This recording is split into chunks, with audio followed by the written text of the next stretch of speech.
My name is Goldman. I'm the director and founder of Goldman & Associates. Our firm has a primary focus on family law issues here in Michigan. Today we're continuing our video series designed to educate the public, so please subscribe to our channel. Today I want to talk about conflicts regarding school. It's very interesting because in a regular relationship, be it a marriage or otherwise, if there are children and the parties do not agree on school, you know what happens? Come Labor Day afterward, the kids are going to school. They're either going to the school that one person wanted or one school that the other person wanted. There's no standstill about it. I've never seen in 37 years of practice a relationship that broke up because they couldn't agree on the school. There's no such thing. But yet, somehow, when the parties are divorced, when the parties are, the relationship is over, all of a sudden they can't work out a school of choice. If they were married, they'd work it out, but somehow, when it comes to a situation of choosing the school, they can't figure it out. So, what do you do if you're in that situation? You want your kids to go to one school, the other side wants kids to go to the other school. Well, number one, we got to look at who's got the authority. The choice of school is part of the legal custody. Perhaps it's a situation where not sending the kid to school at all. Or they've decided to send the kid to a school, like certain religious schools where they teach no math or science at all.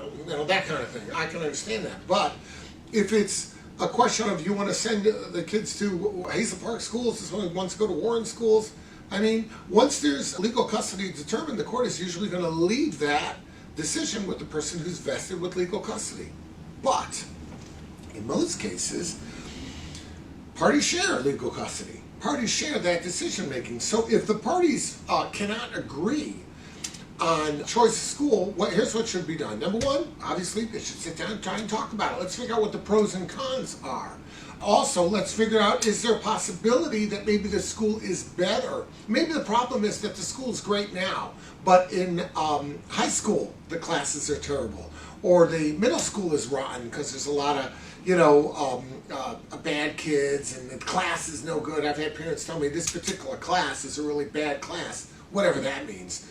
But maybe it's a possibility that the child, for example, can go to the school that one parent chooses for the lower grades, and then for middle and high school, go to the other school. In other words, maybe it can be worked out in that process. But if it cannot, a motion should be filed with the court.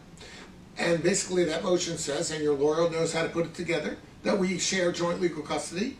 Schooling is one of the decisions that we have to come to a joint agreement on, and we can't do it.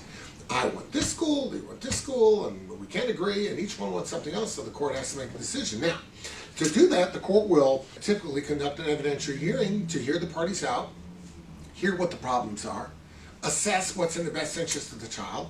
It's possible that the court may even send the parties to a mediator to try and work it out, but some cases a mediator can work out. They're not magicians, they're mediators, right? So some things can be worked out, some things cannot. So in a situation like that, if there's no alternative dispute resolution available, and if the parties feel very strongly about it, ultimately the court's going to make the call. And the parties are going to have to live with that decision. The decision may be right, it may be wrong, but it's going to be final, which means that it might behoove the parties to try and compromise that if it's a situation that lends itself to that, rather than have the court make the call. Every case is different. Your case may mandate a particular type of delicate handling because of the specifics of your child or the school. If that's the case, reach out to us and we'll be glad to give you some guidance in that regard.